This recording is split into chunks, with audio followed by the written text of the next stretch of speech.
মঙ্গলদৈয়ের পাথরকৈরির বিরুদ্ধে 14টি গ্রামের জনগণ একসাথে হয়ে বিরোধিতায় নেমে পড়েছে। দরঙের আধিকারিকের কাছে দিয়েছে একটি স্মারকপত্র।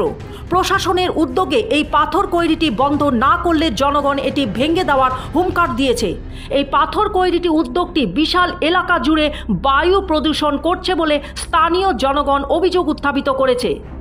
ইতিমধ্যে ছোট ছোট ছেলে মেয়েদের শ্বাস প্রশ্বাসজনিত রোগে আক্রান্ত হচ্ছে বলে দাবি করেছে এলাকাবাসী। মঙ্গলদৈয়ের নিকটবর্তী চামুড়াপাড়া গ্রামের এক ব্যক্তি, তার নাম জৈবিক মতলবের আলী, ওই ব্যক্তি প্রথমে দুধের ব্যবসা করবে বলে জনগণের কাছ থেকে অনুমতি নিয়েছিল, কিন্তু এখন তার উল্টো দৃশ্য দেখতে পেল এলাকাবাসী। দুধের ব্যবসার বিপরীতে ওই জায়গায় পাথরকৈরি চালানো শুরু করেছে ওই ব্যক্তি। এখন প্রশ্নটি হলো, জনঘনবসতিপূর্ণ ওই এলাকায় সরকার কিভাবে সেই জায়গায় পাথরকৈরি চালাতে দিল ওই ব্যক্তিকে? তার ফলে ক্ষোভ উগরে দিয়েছে এলাকাবাসী। উল্লেখ্য যে ওই এলাকায় ছোট ছোট ছেলে মেয়েরা অসুস্থ হয়ে পড়ছে, যার ফলে ক্ষোভিত হয়েছে জনগণ। অতি শীঘ্রই উক্ত স্থান থেকে পাথরকৈরি উদ্যোগটি বন্ধ করার জন্য আহ্বান জানিয়েছে।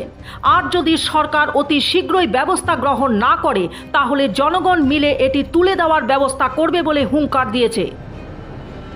মল্লে পানীক যেতিয়া আমি সুধিছিলোঁ, যিজন ঠিকাদাৰজনে যিটো মানে শিল ভাজা মেচিনে পাতিব ওলাইছিলে, তেওঁক যেতিয়া আমি কৈছিলোঁ যে এইটো আপোনাৰ গাখীৰৰ কোম্পানী কৰিব ওলাইছিলে, এতিয়াতো শিল ভাজা কেনেকৈ কৰিলে, তেতিয়া তেওঁ আমাক ভাবুকিয়ে দিছে। তাৰমানে বহুত বিভিন্ন ৰকম আমি 4-5জনক ভাবুকি দিছে যে তহঁতে কি কৰিবি, আমি একো কৰিব নোৱাৰোঁ।